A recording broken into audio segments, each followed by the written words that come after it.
हा प्रश्न तुम्हाला सोडवायचा नाही आहे, हा प्रश्न मी सांगत आहे, कारण मागचा तुम्हाला नाही आला आहे आणि हा बी नाही येणार आहे.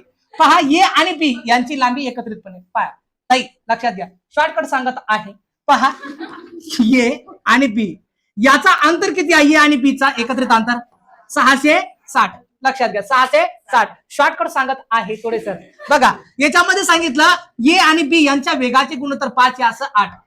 समजलं आहे? बघा, 5 यास 8, 5 यास 8. ए आणि बी एक इलेक्ट्रिक पोलाला पार करण्यासाठी लागलेल्या वेळेचे गुणोत्तर 4 यास 3 आहे. मला सांगता सांगता दम येत आहे. हा, एवढाले गणित आहे.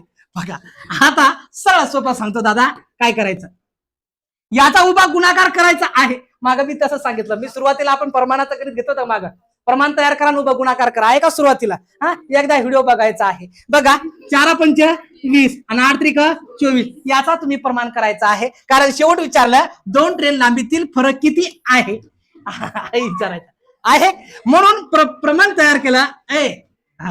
4 पंच 20, 4 सका 24. आता लांबीतील फरक विचारलेला आहे, तर या प्रमाणाचा फरक काढायचा आहे.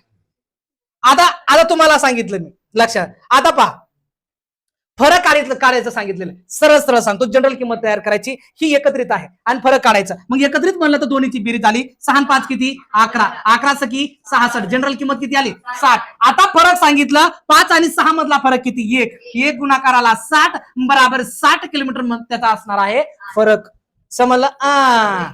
60 मीटर फरक असणार आहे.